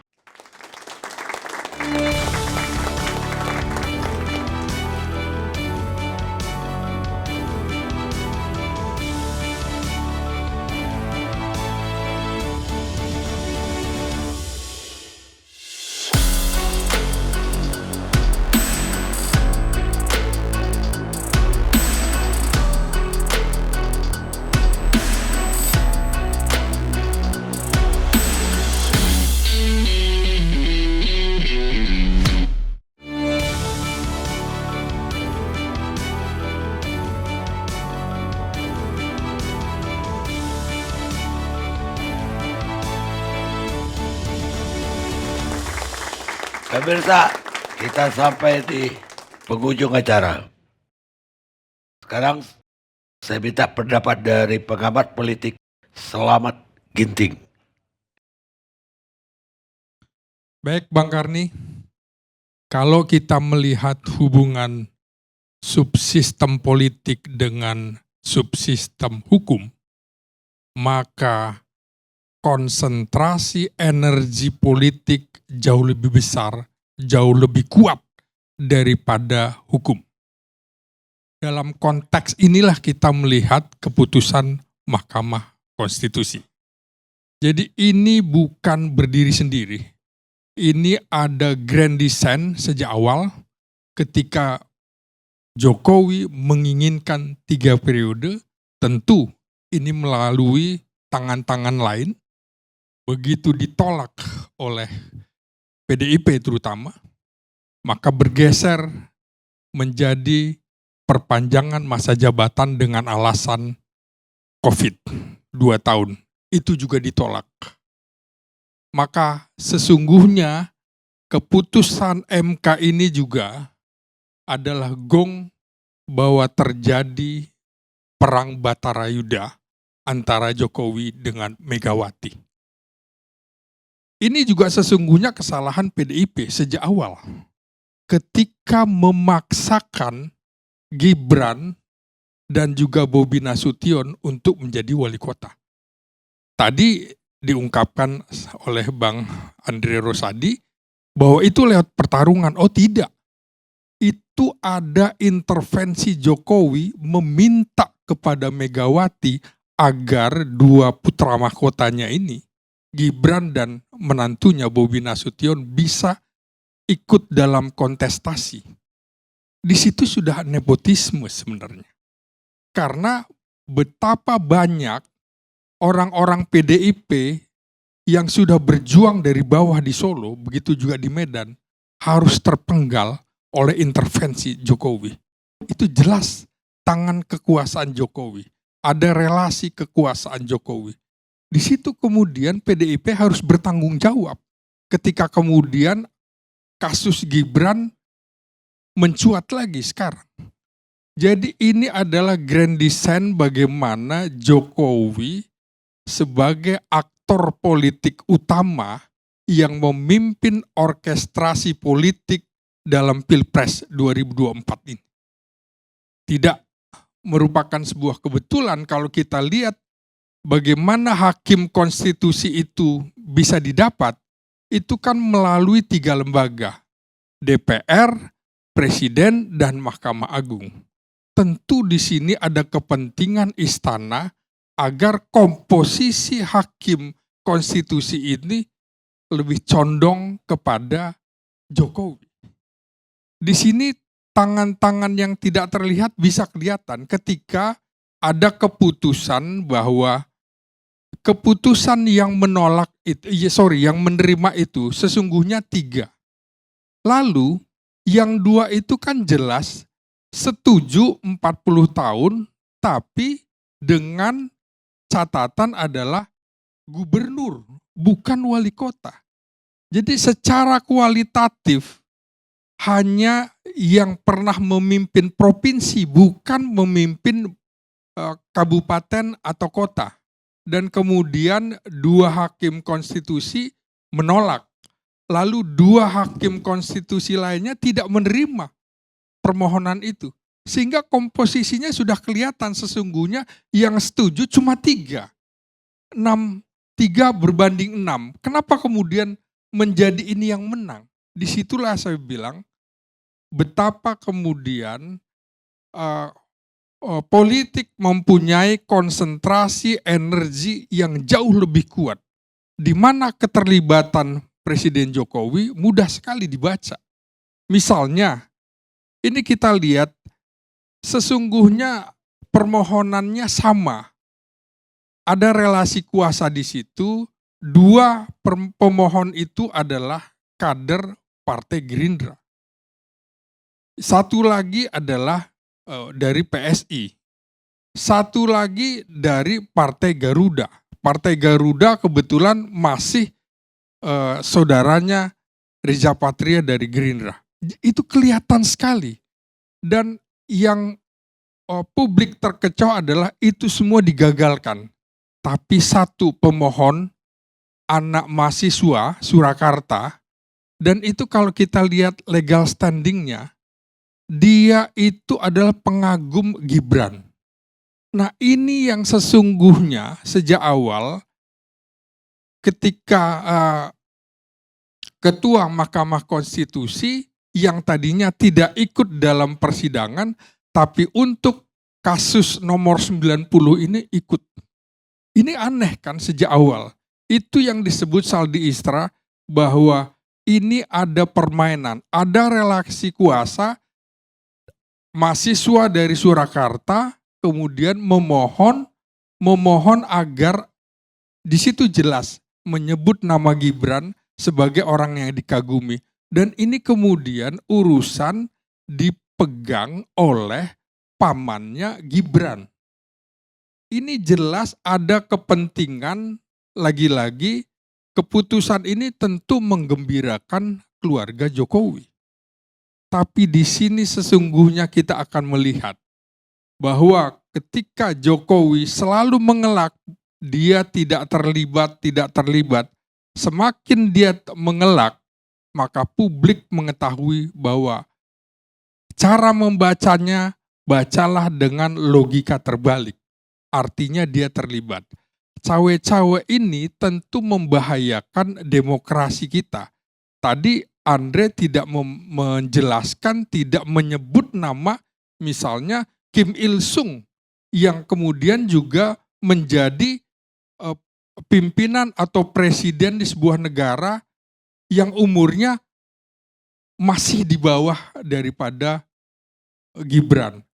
Jadi gini Bang Karni, kita melihat bahwa bagi Jokowi ya Kim Jong Un ya sama saja sebenarnya. Kasus Gibran, kasus kemudian Bobi Nasution itu juga sebenarnya tidak ada kompetisinya. Itu jelas kalau kita mau lihat bagaimana bansos digunakan untuk mereka.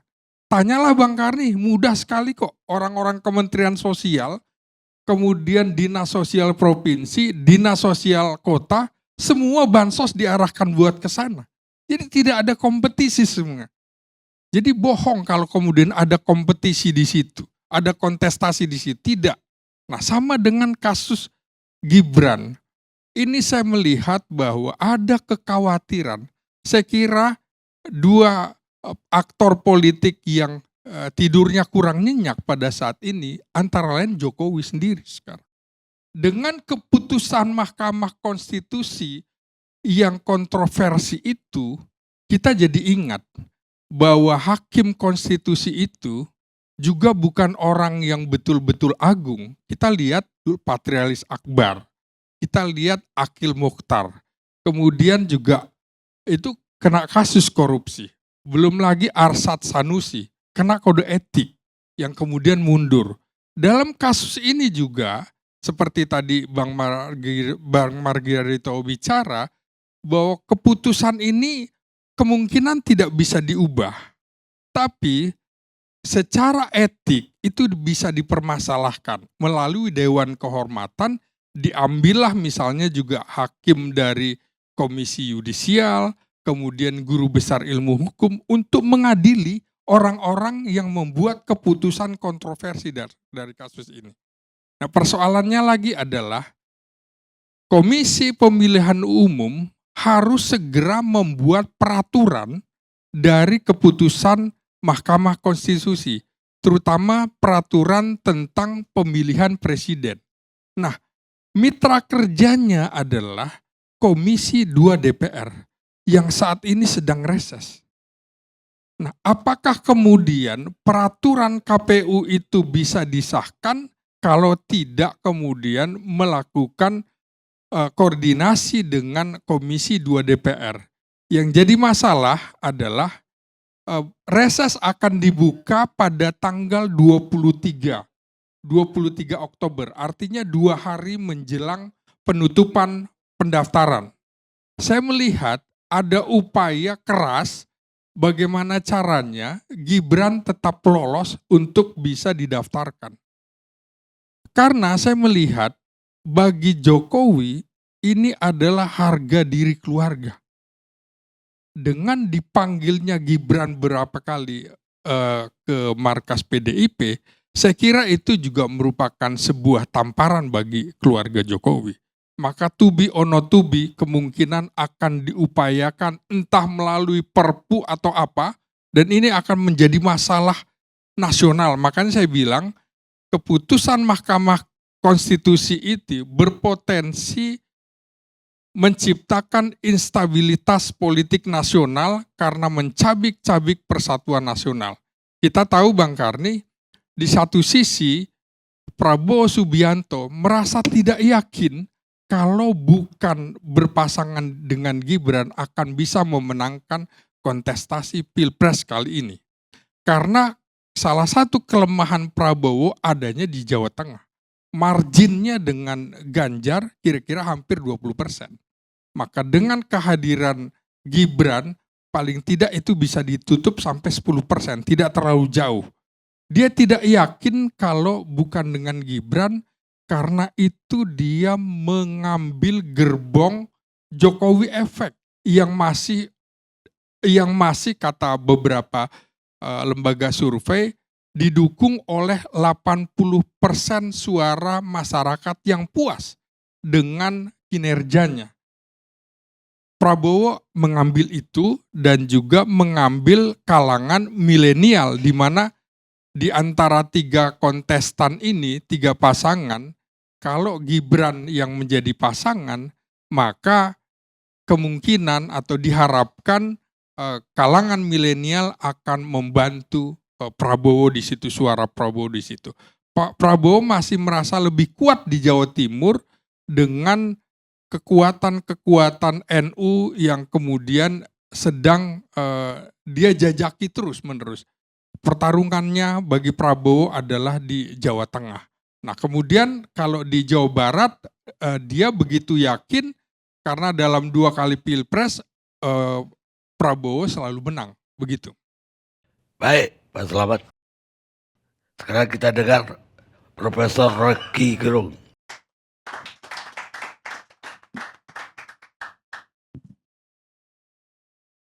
Apa pentingnya menyesali nasi yang telah jadi bubur gitu. Ngapain juga kita mesti bahas soal yang elektoral. Padahal kita justru harus gembira karena algoritma politik mengarahkan pada pembusukan. Kan itu dasarnya kan. Jadi decaying ini, political decaying, pembusukan politik, dari awal kita tahu akan terjadi. Buat apa dicegah? Dorong aja. Itu dasarnya tuh. Gue masih anak muda, ya apa itu? Erick Thohir juga kakaknya Gibran sebetulnya. Ya iya, statusnya tuh kakaknya Gibran. Karena dia bagian dari keluarga Jokowi, Erick Thohir. Walaupun punya mandat NU. Tapi saya mau terangkan begini ya. Kan kita mau menganalisis politik dengan peralatan apa? Hukum tata negara, ilmu politik. Kan itu dari awal nggak berguna. Karena bagi Pak Jokowi itu dia nggak kenal sebagai peralatan untuk menghasilkan kekuasaan. Dia menghasilkan kekuasaan dengan memonopolis segala macam sumber daya termasuk oposisi dihilangin. Jadi sejak Jokowi bilang saya tidak perlu oposisi, maka dia akan jadi despot. Pasti dia mengarah pada despotisme. Kan cuma itu pilihannya kan. Sistem apapun kalau tidak ada oposisi maka dia akan dikembangkan, dipelihara dengan fasilitas despotisme. Jelas itu. Udah itu yang terjadi sekarang. Dan pertunjukan despotisme terbaik adalah panggung di Mahkamah Konstitusi kemarin tuh. Termasuk kekonyolan tuh. Bayangkan misalnya seorang bocah menelpon suami dari tantenya untuk meminta kakaknya jadi wakil presiden atas perintah bapaknya. Apa enggak konyol tuh? Kegilaan macam apa? Dibandingkan dengan segala macam peradaban. Mau Puyike itu enggak sampai segitu tuh. Jadi cuman di Indonesia urusan keluarga betul-betul menjadi sempurna dengan memanfaatkan jalur hukum itu dalilnya. Coba Anda bayangkan di mana keadaan itu. Yang dari awal kita tahu bahwa Jokowi memanfaatkan fasilitas hukum itu untuk membackup ambisinya. Mulai dari kita pergi pada 0% threshold diabaikan tuh. Omnibus Law diabaikan tuh. Macam-macam diabaikan. Jadi dari awal algoritmanya udah bekerja begitu. Maka mestinya kita berpikir ini akan jadi maksimal. Ngapain kita mau ingatkan lagi supaya berubah dong? Enggak. Justru kita dorong supaya betul-betul membusuk. Itu dasarnya kan. Kan cuman itu dasarnya. Jadi kalau kita periksa misalnya kelakuan Pak Jokowi, itu udah masuk pada perbuatan tercela. Yang paling tercela adalah memanfaatkan Mahkamah Konstitusi untuk kepentingan dinasti kemarin itu. Itu perbuatan yang paling tercela. Konsekuensi apa? Ya di impeach. Kan ada fasilitasnya tuh. Coba survei misalnya, tercela apa tidak tuh? Yang putusin siapa tuh? MPR, DPR. Iya. Tetapi supaya fair, karena Pak Jokowi suka survei aja dulu. Tercela apa tidak? kemaksiatan politik di Mahkamah Konstitusi kemarin coba. Itu dasar pertama tuh. Jadi sebetulnya dari awal kita mengerti bahwa keadaan ini akan mengarah pada hal yang hari ini terjadi itu. Jadi kita syukuri itu sebagai semacam ya sunatullah itu atau logika peradaban yang akan membawa kita ke situ.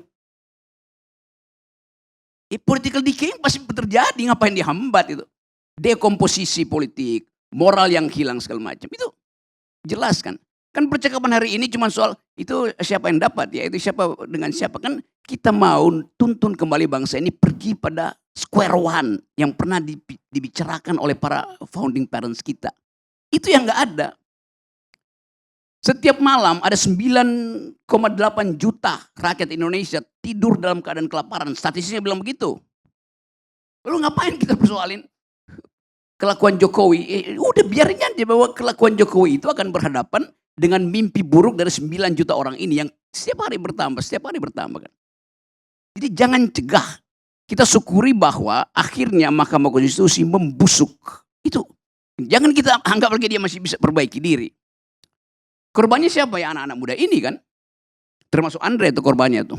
Karena nggak bisa berpikir jernih lagi dia kan. Memang.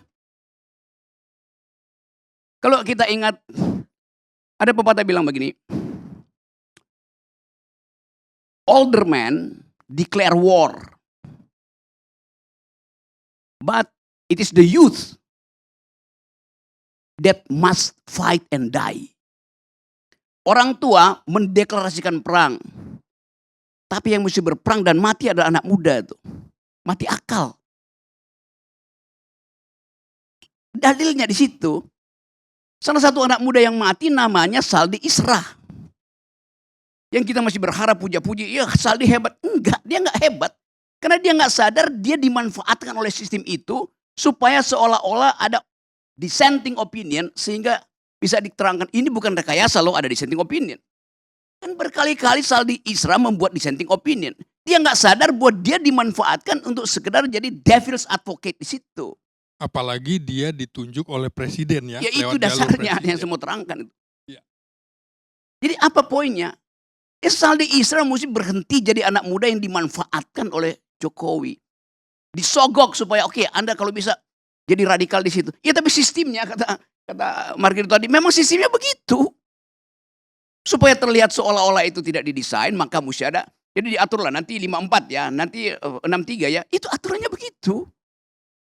Nah kalau anak muda kayak Saldi bermutu, dia keluar dari sistem itu. Nyatakan saya berhenti itu. Bahkan saya mau impeach presiden. Karena terus-terus mengakali saya kan. Ini kan soal hegemoni yang gak disadari itu. Bad psychology yang ditebarkan oleh Pak Jokowi. Demikian juga masyarakat sipil akhirnya percaya bahwa ya udah memang udah begitu keadaannya. Jadi saya mau bahas ini bukan dari segi comparative politik, tapi dari segi political ethics. Dan di ujung setiap keadaan orang akan balik pada moral ethics, pada political ethics itu. Itu dasarnya cuma begitu. Kalau kita bertanya masih, ya kenapa Pak Prabowo yang dari awal udah bersiap-siap ternyata nggak bisa mendaftar lebih dulu. Ya ada alasan teknisnya sini belum pulang. Iya, tetapi publik menganggap bahwa pasti ada dissenting opinion juga di dalam koalisi Prabowo. Pasti Pak SBY juga kasih poin di situ. Pasti Yusuf Iza kasih poin. Pasti Erlangga kasih poin. Kan kita mesti bayangkan itu tuh. Kalau nggak ada peduli tuh. Kalau mau apa namanya mau Julhas masih di Eropa, Jokowi masih di Arab Saudi, kalau bisa dia nyebrang ke Mesir supaya nggak pulang. Itu bukan soal itu tuh. Kalau yang udah final, ya Pak Jokowi, Pak Prabowo akan bilang, saya dengan Gibran selesai itu. Siapa yang mau larang tuh? Ngapain mesti berkoalisi? Ya dari awal memang itu keinginannya kan. Tapi kenapa itu tertunda? Karena ada dissenting opinion. Dan dalam politik, setiap penundaan di dalamnya ada perencanaan kejahatan. Kan itu dalil itu yang kita mau ucapkan hari ini. Jadi semua yang kita bicara malam ini adalah bukan dalam upaya untuk menganalisa current issues, tapi untuk menguji apakah moral publik masih bisa bercahaya di tengah-tengah kegelapan politik hari ini. Itu intinya kan. Jadi sekali lagi, upaya kita untuk menghidupkan kembali demokrasi kemarin dikubur secara sempurna oleh Presiden Jokowi itu. Jadi Mahkamah Konstitusi itu jadi kuburan demokrasi. Apa kita sesali? Jangan kita sesali karena itu yang mesti terjadi itu. Pembusukan mesti terjadi supaya ada yang tumbuh baru tuh. Pohon raksasa mesti tumbang supaya dari akarnya masuk lagi sinar matahari dan dia tumbuh. Itu aja tuh. Jadi tangkaplah ini sebagai satu pesan sejarah yang tiba-tiba datang lebih cepat dari yang kita harapkan. Dan kita bergembira karena keadaan hari ini kita mesti membayangkan suatu perubahan politik bahkan di luar sistem elektoral. Itu mesti kita bayangkan dalam 2-3 hari ini misalnya tuh. Jadi udah saya itu yang saya mau terangkan dan saya gembira bahwa yang saya prediksi dari dulu yaitu pembusukan makin lama makin benar itu. Yang saya prediksi dari dulu bahwa saling amputasi di kalangan elit kolusi akan terjadi itu. Jadi apakah saya menyesal? Tidak. Justru saya inginkan supaya pembusukan itu dipercepat. Silakan Pak Jokowi pulang dan temui keluargamu. Lalu kita berhadapan dengan dimensi moral. Apakah Pak Jokowi mampu menatap mata Ibu Mega dengan jernih?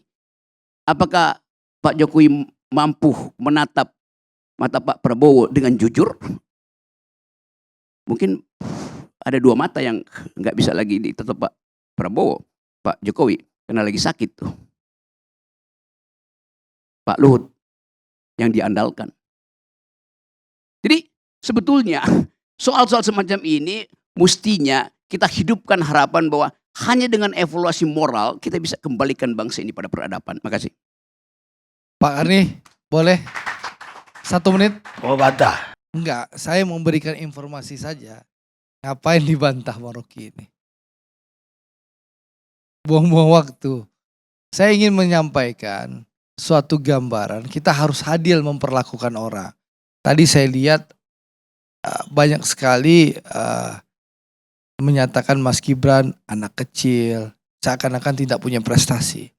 Saya ingin sampaikan, Solo itu kota kecil, ya, yang hidup hanya dari pariwisata, retribusi dan pajak. Solo tidak punya tambang, tidak punya perikanan, tidak punya pertanian. Tapi faktanya, Gibran Rakabuming Raka dilantik menjadi wali kota Solo, pertumbuhan ekonominya minus 1,74%.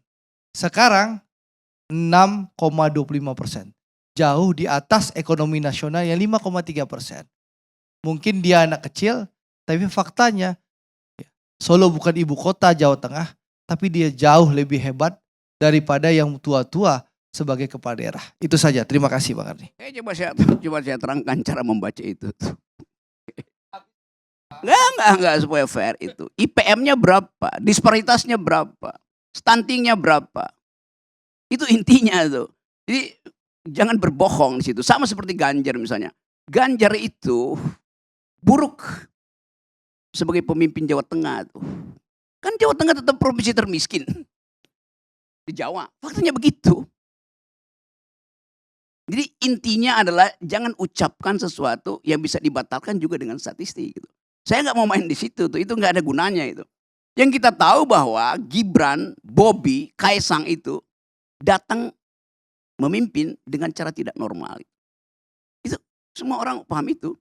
Jadi bukan soal karena dia muda, karena itu mungkin satu waktu nanti orang tanya, apakah Kaisang mengerti apa yang namanya bunga mawar yang partainya PSI itu? Apa artinya Bekas partainya tangkai Mas mawar Guntur. itu? Kalau dia nggak ngerti, dia akan bilang saya nggak ngerti. Karena itu saya akan rubah simbol bunga mawar itu dengan simbol kulit pisang.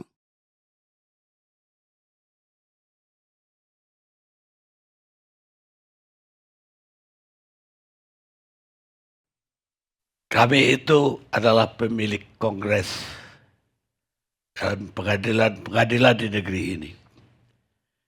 Kami bukan yang mau menjatuhkan konstitusi, tapi kami akan menjatuhkan orang-orang yang menyalahgunakan konstitusi.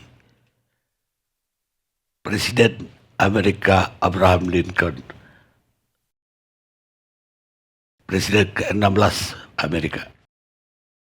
Kita ketemu LC yang akan datang.